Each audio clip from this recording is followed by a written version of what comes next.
The warmth of the sun barely penetrated the tinted windows of our car as Ethan and I made our way to what I thought would be a memorable weekend. I, Sarah Jennings, a 33-year-old housewife, was nestled in the passenger seat, my heart fluttering with anticipation. It was our first wedding anniversary, and despite my reservations about spending it with Ethan's family, I couldn't help but feel excited about staying in a luxurious inn. Ethan, my husband, was an heir to a wealthy family, a fact that never ceased to color our relationship with its stark contrasts. Our marriage, though sprinkled with moments of tenderness, often felt overshadowed by the looming presence of his family's wealth. As we drove, Ethan seemed lost in thoughts, occasionally offering me a distracted smile. The car hummed along the highway, and I found myself lost in thoughts of our marriage. Ethan had always had a penchant for grand gestures, undoubtedly a habit ingrained from his lavish upbringing. I remembered how he used to regale me with stories of extravagant family vacations and opulent birthday celebrations. Yet today, our anniversary felt different. It was a celebration of our union, our journey together. The previous year had been a roller coaster of adjustments and learning. We had started our marital life in a 2-bedroom apartment in the city. Ethan had desired a larger home, but I insisted on something modest, befitting our means. The idea of living ostentatiously solely on the merit of his family's wealth didn't sit right with me. Yet Ethan's salary seemed to increase conveniently whenever we faced financial concerns, a privilege I couldn't relate to but quietly appreciated. Our journey was abruptly interrupted when Ethan announced we were taking a brief stop. "I need to use the restroom," I said, stepping out into the cool air of the rest area. The mundane act of waiting for Ethan seemed to stretch into eternity. Then my phone rang. It was Ethan. Confused, I answered, expecting him to ask if I wanted anything from the store. Instead, his voice, laced with a tone I couldn't quite place, sent shivers down my spine. "Sorry, Sarah, but we've already left. It's a family trip after all. Head back home, maybe do some cleaning." The words struck me like a physical blow. Around him, I could hear the muffled laughter of his family. I stood there, phone in hand, the world spinning around me, betrayed, abandoned at a rest stop. The reality of the situation sank in. I managed a feeble, "Okay," my voice trembling. A mix of humiliation, anger, and disbelief churned inside me. Today wasn't just our anniversary, it was also my birthday. The realization that they had brought me on this trip only to leave me behind was unbearable. I stumbled back into the restroom, my mind a whirlwind of emotions. As I locked myself in a stall, tears stung my eyes. I was alone, forsaken on a day that was supposed to be a celebration of our love. It was then, amidst the cold, sterile walls of the restroom, that a resolve began to take shape within me. Ethan, his family, their laughter at my expense, it was unforgivable. I would make them regret this, not just for the humiliation, but for every moment of disregard and disrespect they had shown me. This wasn't just a broken anniversary, it was the shattering of an illusion, the beginning of my retribution. In the solitude of the restroom stall, my thoughts raced through the past year of marriage. I recalled how Ethan's behavior often mirrored the indulgence and entitlement fostered by his wealthy upbringing. Despite his charming moments, there was an undercurrent of detachment from the realities of a life not cushioned by affluence. Our meeting was no fairy tale. It was a calculated match, orchestrated by a matchmaking agency, a common playground for the affluent looking for suitable partners. I was an anomaly there, not seeking wealth but companionship. Ethan, drawn to my simplicity, pursued me, and soon we were entwined in what I thought was a love match. Marriage, however, unfolded a different story. Ethan's ties to his family were stronger than I had anticipated. They wielded an influence over him that often left me feeling like an outsider. Our first instance of discord emerged when Ethan casually mentioned dining with his parents, excluding me, a practice that became increasingly frequent. Each invitation he received was an unspoken reminder of my exclusion from his family circle. Friends expressed surprise at Ethan's behavior, their reactions shedding light on the abnormality of our situation. "He's not let go of his mother's apron strings yet," one friend remarked, a statement that struck a nerve. It was true. Ethan, at 35, still prioritized his family's whims over our marital unity. My mother-in-law's unannounced visits further strained our relationship. Her remarks about my upbringing in a single-parent household cut deep, undermining my mother's sacrifices. Ethan's passive acceptance of his family's intrusions and snide comments felt like a betrayal. The promise of our anniversary trip had been a glimmer of hope, an opportunity for Ethan to demonstrate his commitment to our marriage. However, his decision to turn it into a family affair was the first sign of my misplaced expectations. Ethan's family, with their superficial pleasantries and veiled judgments, was a constant reminder of my peripheral place in his life. But the callous act of leaving me behind was a breaking point. It was a clear message. I was an outsider, a mere accessory in Ethan's life, easily discarded. Emerging from the restroom, a new sense of purpose steadied my shaking hands. No longer would I be the passive recipient of their disregard. It was time to reclaim my dignity, to show Ethan and his family that I was not a pawn in their game of pretenses. My resolve was further solidified when I called my uncle for help. His shock upon hearing my situation quickly turned to support. "I'll come to get you," he assured me. Gratitude mixed with a renewed determination filled me as I waited for his arrival. As I sat on the curb watching the cars pass by, I realized that this was more than just about revenge. It was about self-respect, about showing Ethan that he had underestimated me. It was about proving to myself that I was not defined by their perceptions or treatment of me. This was the beginning of my journey to reclaim my identity, my voice. Ethan and his family had ignited a fire within me, a fire that would lead me to paths unknown, but surely paths where I would no longer be a mere shadow in someone else's grandiose life. Under the fading afternoon sun, my uncle's car pulled up to the rest area. His expression, a blend of concern and indignation, was a balm to my frayed nerves. "Sarah, what happened?" he asked as I slid into the passenger seat. As we drove away, I recounted the day's events. My uncle listened in silence, his grip on the steering wheel tightening with each word. By the time I finished, the sympathetic frown on his face had deepened. "You know, Sarah," he began, his voice steady, "this might be an opportunity in disguise." His words piqued my curiosity.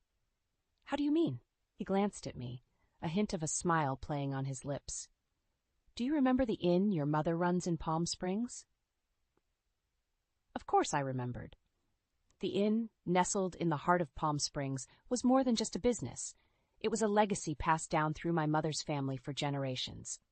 As a child, I had spent countless summers there, lost in the maze of its lush gardens and elegant halls. It was a part of my heritage, one that Ethan and his family knew nothing about. A plan began to take shape in my mind, fueled by the revelations of my past and my uncle's subtle encouragement. The inn, with its grandeur and history, was the perfect stage for my confrontation with Ethan and his family. "Uncle, can you take me there?" I asked, my voice laced with newfound determination. His nod was all the confirmation I needed. As we drove towards Palm Springs, the familiar landscape brought back a flood of memories. The inn, a symbol of my family's resilience and strength, stood in stark contrast to the superficial world I had been entangled in with Ethan. Arriving at the inn, I was greeted by its timeless elegance. The staff, many of whom I knew since childhood, welcomed me with open arms. But it was the sight of my mother, the inn's dignified owner, that anchored me. "Mom," I said, embracing her, "I need your help." Over a cup of tea in her private quarters, I shared everything. My mother listened, her expression a mix of anger and sadness. When I finished, she took my hands in hers. "Sarah, you are so much more than what they've made you feel," she said firmly. "It's time they saw the real you, the strength and grace you carry." Together, we devised a plan. Ethan and his family, unaware of my connection to the inn, would be staying there that night. We would use this opportunity to unveil the truth, to show them that the woman they had so casually discarded was not just a forgotten housewife, but a part of something much greater. As the evening approached, I readied myself. Dressed in an elegant gown that belonged to my mother, I felt transformed, not just in appearance, but in spirit.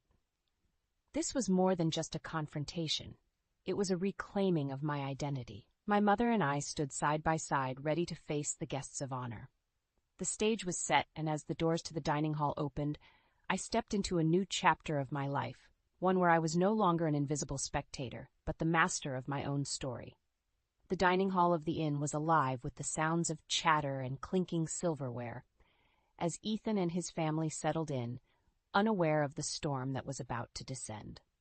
I watched from the shadows, my heart pounding with a mix of nerves and resolve. My mother, ever the graceful hostess, entered the dining room with poise. The room quieted as she began to speak. "Welcome to our inn. I hope your stay is memorable." Her eyes briefly met mine, a silent signal of support. As the dinner progressed, I could hear snippets of conversation, each word from Ethan and his family fueling my determination. Their laughter, once a sound that made me feel excluded, now seemed shallow to my ears. Then, the moment arrived. Dessert was served, and my mother, carrying a cake lit with candles, entered the room. "Tonight, we celebrate a special occasion. It's the birthday and wedding anniversary of one of our guests, Miss Sarah Jennings. Where might she be seated?" My mother's voice was calm but carried an undercurrent of defiance. The room fell into a stunned silence. Ethan's family looked around, confusion etched on their faces. My mother-in-law, in a desperate bid to maintain appearances, raised her hand. "Oh, that's me. Thank you for the surprise." My mother's smile didn't waver, but there was a glint in her eye that signaled the turning point. "I apologize, but there seems to be a misunderstanding," she said. "Miss Jennings is not just any guest. She is my daughter and the future inheritor of this inn." The silence was deafening. Then, in a choreographed motion, I stepped out from my hiding place and stood beside my mother. The expressions of shock and disbelief on Ethan and his family's faces were a picture I would remember for a lifetime. "Ethan," I began, my voice steady, "you left me at a rest stop, thinking I was powerless and alone. But you see, I am not just the woman you thought you could easily discard. This inn, a symbol of my family's legacy, will be mine someday." The realization dawned on Ethan and his family. The woman they had underestimated was far from the helpless figure they imagined. I saw a range of emotions flicker across Ethan's face: confusion, realization, and finally fear. My mother-in-law stammered, trying to regain her composure. "This is preposterous! You're lying!" "No, Mother, she's not," Ethan interjected, his voice barely above a whisper. His gaze met mine, and for a moment I saw a flicker of the man I had once believed I married. The room was thick with tension, each person grappling with the revelation. I took a deep breath and delivered the final blow. "Ethan, I am leaving you. Our marriage, based on your family's superficial values and disrespect, is over.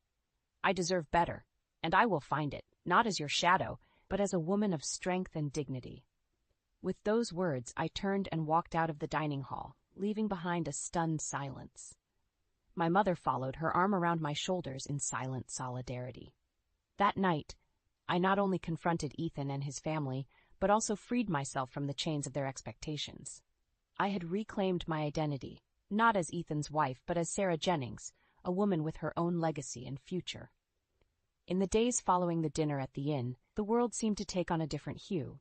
I had confronted my fears, spoken my truth, and in doing so, liberated myself from the confines of a loveless marriage. The decision to leave Ethan and his family behind was a declaration of my independence, a statement of my worth. As expected, the aftermath was a flurry of phone calls and messages from Ethan and his family. Each voicemail, each text, was a mix of apologies, pleas, and in some cases, veiled threats about the implications of my decision. But I was resolute. The Sarah who might have wavered, who might have succumbed to guilt or fear, no longer existed. The divorce proceedings were surprisingly swift. Perhaps it was the realization on their part that the fight was futile, or maybe it was the desire to avoid public embarrassment. Whatever their reasons, it mattered little to me. My focus was on the future, on the new path I had chosen for myself, and the new life growing within me. The knowledge of my pregnancy, once a source of apprehension, had now become a beacon of hope.